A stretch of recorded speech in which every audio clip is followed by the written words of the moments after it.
Good evening. So we had a big announcement today, and it was pretty. It was like the horse coming out of the gate at the horse race and stumbling and breaking its ankle right away.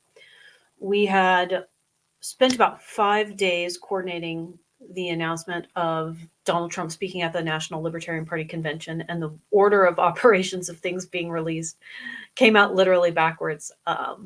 Email went out first. I thought that was going out in the afternoon. It had a date on it that was incorrect. That I didn't catch in time. I didn't think it was going out yet, so I didn't catch it. We had uh, a merch thing, a whole fiasco where merch went up immediately.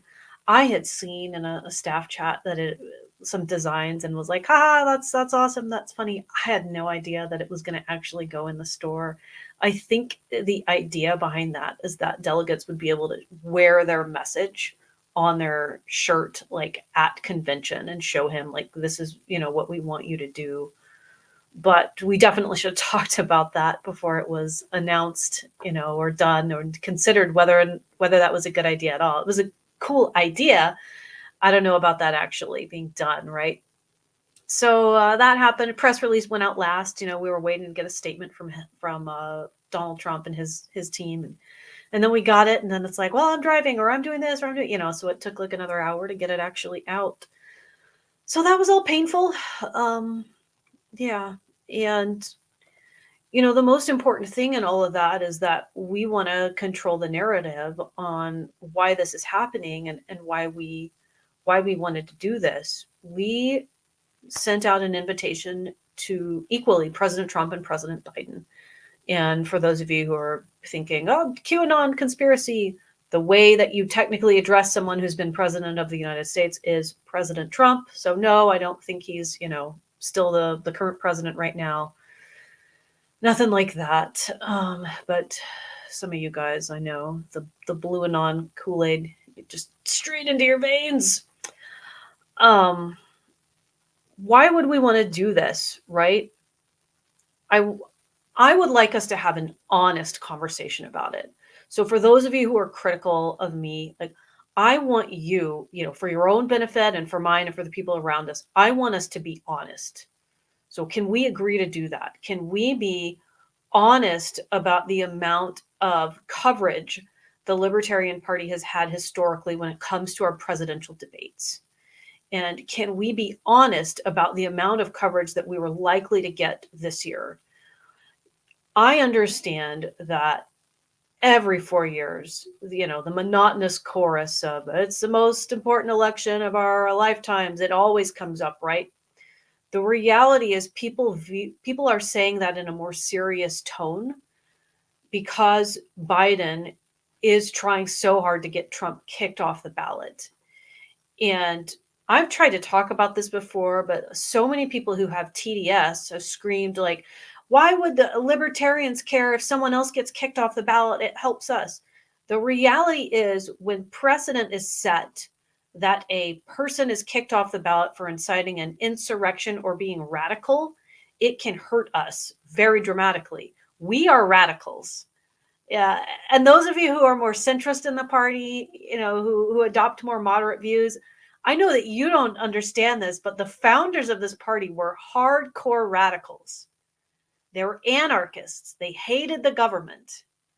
Many of our members are anarchists. We want total abolition of the federal government. And when we see someone else get potentially kicked off the ballot for, not agreeing with the election results, complaining about the federal government, so on and so forth, that looks an awfully close to some of the views that we have, about the legitimacy of the federal government. The unconstitutional agencies are just completely run rampant. We don't believe they're constitutional. We believe, like, many things that are done are illegal. Many federal acts, things that our federal government done, it's illegal. It's unconstitutional. It shouldn't exist. If I could snap my fingers and make it disappear, I would. We are sympathetic to people who are so distrustful of federal government that they think an election was rigged. And I think, I was watching the results up until 2 a.m. in 2020, I think that probably at least 40,000 of Jo Jorgensen's votes were stolen in Pennsylvania and Florida. It's, it's not like it just affects Republicans. What's happening affects us. And, the two-party system is rigged against us. We all know that. We all, chant it in our own kind of boring, monotonous mantra. Smash the duopoly, the uniparty.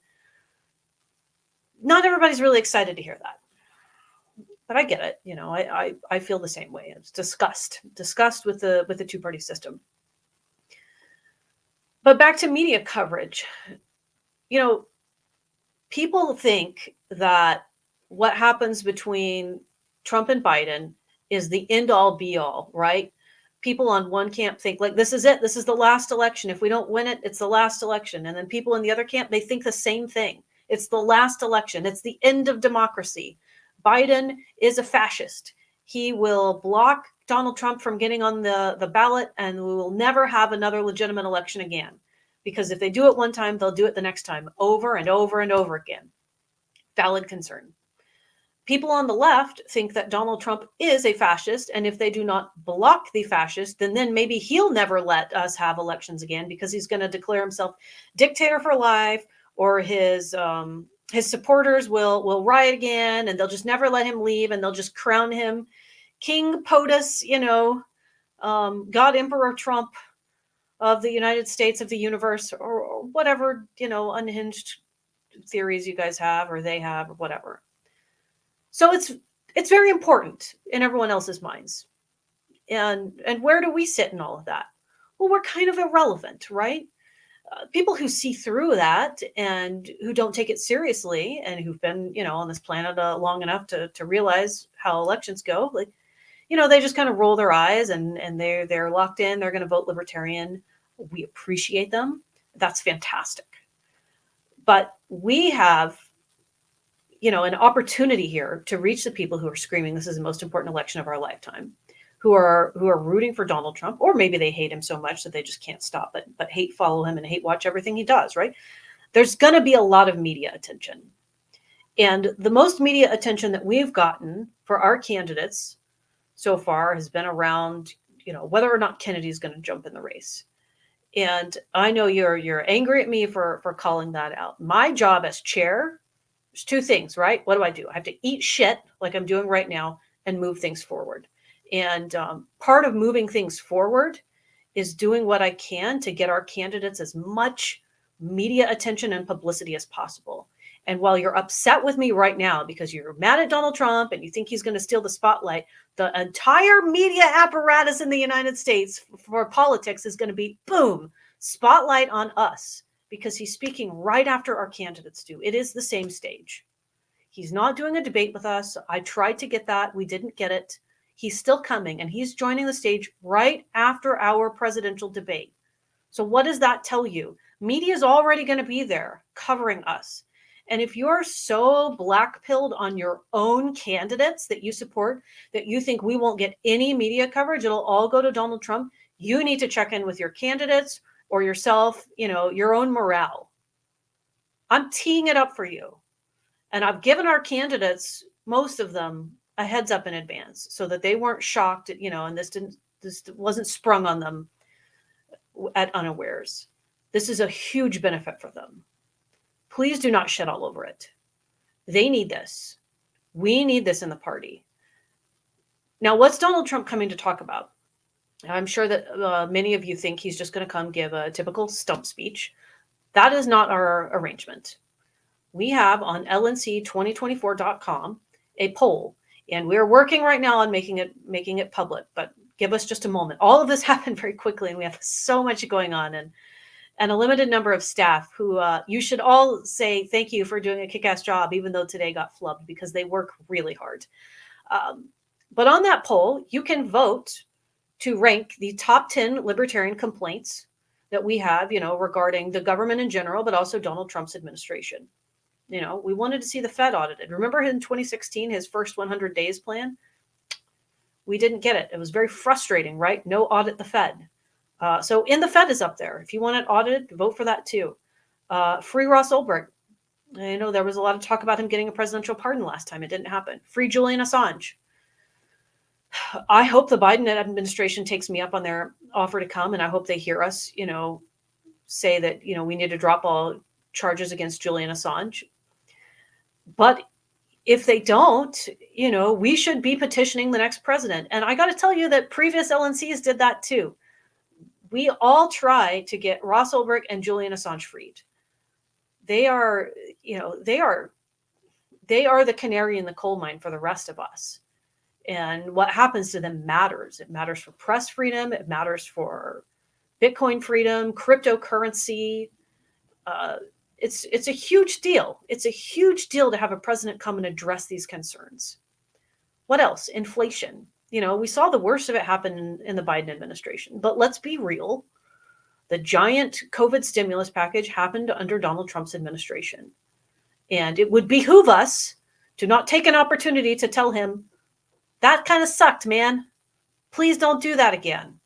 We have an incredible opportunity here. He is watching our website, lnc2024.com. He's watching it. That's freaking amazing. We are getting a ton of attention. He's going to come to our convention and he's going to talk about this stuff right after our candidates have a debate. Of course, his name is probably going to come up in the debate. That would be stupid not to. So this is all incredibly good. Like, we're going to have the national political spotlight on us talking about libertarian ideals. Everybody in that room, everybody watching understands that we are the critical voting bloc. What we signal to the rest of the country matters because candidates are forced to adopt our positions. The things that matter to us must matter to the two major parties. We will move the Overton window in the direction of liberty, and we will do it without making commitments to nominate anyone or violate our bylaws or do any backhand deals. What have you got to lose? This is the best thing that's ever happened to the party. We get to proselytize a past and potentially future presidential candidate. So let's do this, man. Let's rally together. Let's get excited about this win. And let's reject this Model UN student government loser energy. I'm not here to just preside over meetings. This right here, Robert's Rules of Order. Some of you live and breathe this like it's the Holy Bible. This is not the point of the LP. We have to use this so that we run meetings that don't go insane. This is not the point of the LP. Ugh, my screen just froze. The point of the Libertarian Party is to be radical. And that's what we need to be doing. We need to be radicals. We need to proselytize on liberty when we try to get people elected, and that is totally fine. And you know that I want to get you guys elected because that's why I provided things like voter gravity, candidate website. Right now, go to lp.org, go to the shop. You will see that there are candidate websites available. You can buy it. You own it. National doesn't own it. You own it. Online classes, a serious political director. I'm clearly trying to help you get elected by providing you amazing resources. But the whole point of getting people elected is to move the Overton window in the direction of liberty. So let's do that. Let's do libertarian messaging. Let's get libertarians elected. Let's advance libertarian policy like defend the guard. There's some unhinged psycho ranting about that, saying that it was like some Confederate scheme to not send our soldiers to freaking war overseas. This is the Libertarian Party. It's not the centrist party. It's not the little bit of two other parties. It's not the just a little bit less war, just a little bit less taxation party. It's the Libertarian Party. We're here to be libertarian. We're here to be radicals. And we're here to preach the message of liberty to anyone and everyone who's willing to hear it. And that especially means a former president of the United States. And especially if he might be the future president of the United States. So let's do this. It doesn't matter what caucus you're in. It doesn't matter what presidential candidate you're backing. This is going to be good for all of your candidates. This is going to be the absolute pinnacle of media coverage for our party. And it's been a rough time announcing it. It's been very stressful planning it. It's been a huge political risk for me, but it's the right thing to do. And it's 100% worth it. Let's go to DC. let's kick some ass and let's talk about libertarianism to President Donald Trump to the point that he tells it back to us. And we might have some other big guests to announce next week. But I don't know yet. Waiting for some confirmations. And once we do, then we'll do this all over again. But hopefully we'll have a better media rollout. It's going to be an amazing convention. Go get your tickets. If you don't have your tickets yet, go get your tickets. Ticket holders and delegates and alternates are going to have priority seating for the debates and for Trump's speech and for any other interesting events like that. And then everybody else, we're gonna put up an RSVP registration thing. I'm trying to keep this free to the public because I want people in there and I want people to see it. But yeah, sign up, man. Get in there, and of course it'll be live streamed for those of you who aren't available. I am doing a private AMA chat with the Libertarian Party state chairs in about 45 minutes. So if you are a state chair, you are invited to attend, where I will be recapping all of this, but also digging a little bit deeper. And I'm going to try to hold more talks leading up to the convention so that people really understand all the mechanics of it, how some of the secret sausage has been made.